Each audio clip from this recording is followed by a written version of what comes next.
Hi everyone, welcome back to the Navigate Credit Union Broadcast Center. I'm GoLocal News editor Kate Nagel. Thanks for joining us for this Friday noontime show as we kick your weekend off a little early. I think this is the best of the weekend that we're going to see here. So I'd like to welcome my next guest, Matthew Taibi, the Secretary Treasurer for IBT, the Teamsters Local 251. Thanks for coming in today. Thank you.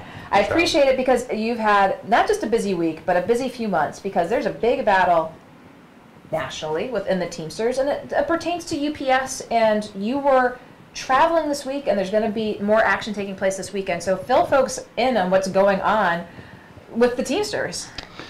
So right now, particularly with UPS, like you said, UPS and UPS Freight, there has been national negotiations, and there are what's called tentative agreements between the company and the International Union, the package division. And specifically yesterday, there was a meeting. There were two meetings in Chicago where local officers were briefed on the two tentative agreements and took votes on whether to send it to the members for a vote. Both of those agreements were approved. It was not. It wasn't unanimous. It was not overwhelming. There were a lot of no votes, and I was one of them. Local 251, both of our representatives were no votes. All of New England were no votes, along with a number of other locals across the country. So talk with us about the current leadership of the national IBT and James Hoffa in particular. So my history is I've either supported or ran with folks that have opposed the James Hoffa leadership.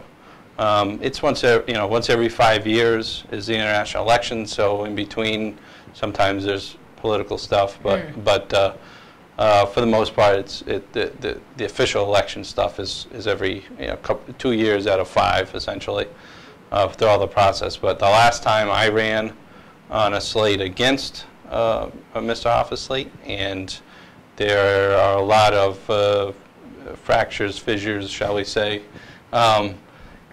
since then. And I've been involved with a lot of the folks that have had criticism. So let's talk a little bit about that. You've been, and the Local 251 has been vocal about this, the disconnect, if you will, from sort of the rank and file and the leadership. What is it that, do you not feel they represent the best interests of the average local member? Well, the issue goes back, particularly with UPS, the issue goes back to the last contract. 18 supplemental agreements were rejected by the membership. The national agreement barely passed. There were a lot of issues, and there was wasn't a lot of hints or information beforehand, but once the union presented to the membership some significant healthcare concessions, a lot of members voted no, and there was a big push on there, and that fueled the 2016 election cycle. This time around, having that as a background, having a very close international election the last time where 6 challenging candidates took out incumbent officers on the international level because we have direct elections. We are in a situation where obviously, and it was very, like I said, very close all the way through. You have a situation where you need to adapt. You need to listen and adapt and say there are folks that have some ideas that we should all work together, that we should figure this out. Bring it a little closer over here. So let's talk a little bit about that. Is there a sense that leadership might be a little too cozy with UPS, or I mean, why do you think that some of the contracts that are put forth keep getting rejected by the members? The UPS contract is 250,000 Teamsters. Okay. Or represents 250,000 members of the bargaining unit. It is by far the largest contract in North America. Yeah. It is the largest contract within the Teamsters, and particularly the full-time ranks the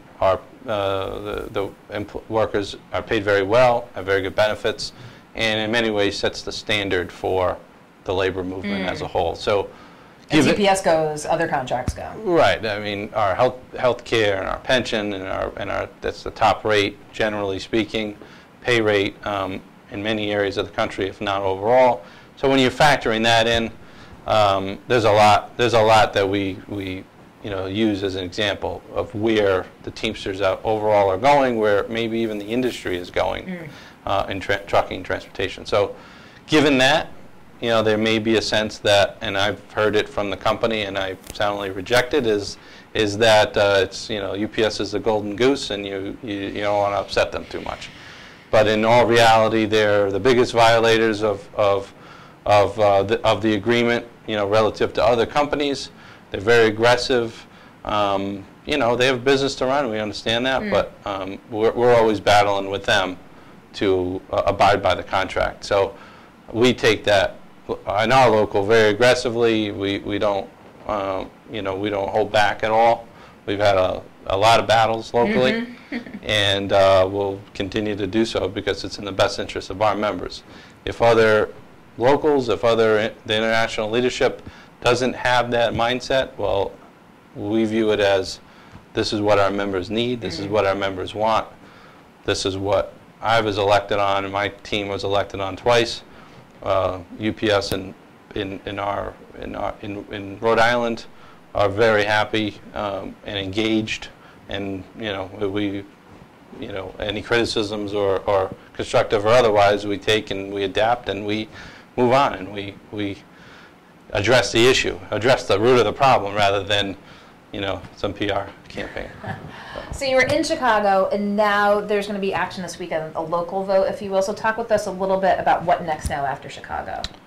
So now that both agreements are an official tentative agreement for the members to vote on, we're having informational meetings. Okay. So this weekend we have 3 meetings set up, one with UPS Freight members and 2 with UPS, in the package side, where we're going to talk about any of the issues, addressing any of the criticisms, concerns, and then give our opinions on that. I mean, we've been very active, at the gates, leafleting. We had a petition drive throughout all of New England to demand better, where a large percentage of the membership signed locally as well as throughout New England to say that we're prepared to vote no. Okay. If necessary. So we've been following this UPS battle here, and you were out in Chicago with James Hoffa, and again coming from such his lineage. Could anyone take him out for leadership? I think so, and my understanding is, and it's 3 years away, so it's a long ways away. There's whispers that he may not run again, but we'll see.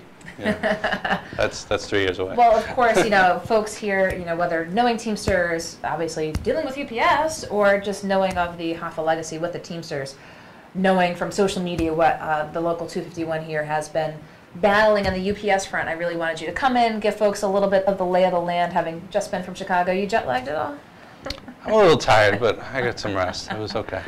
Anything else you think viewers should know about where things stand? I think you've given a pretty good overview to fill folks in, but was there anything we missed?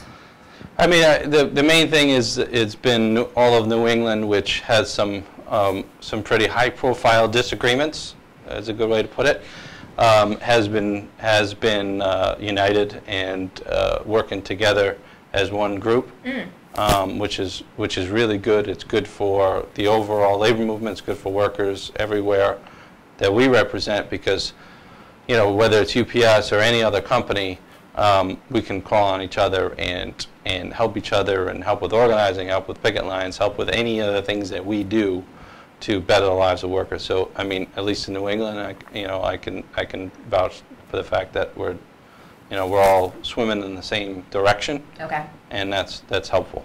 Well, I appreciate, as I said, you're taking the time to come in here to the Navigate Credit Union Broadcast Center. Matt Taibi, thank you so much. Thank you. Don't go anywhere. We'll be back to wrap up here in just one moment.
Hi everyone, welcome back to the Navigant Credit Union Broadcast Center. I'm GoLocal News editor Kate Nagel.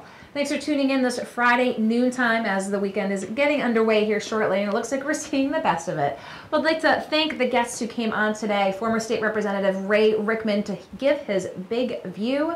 Hannah Goodman, local author, former high school teacher, licensed mental health counselor with her published book, Till It Stops Beating, talking about fiction and mental health.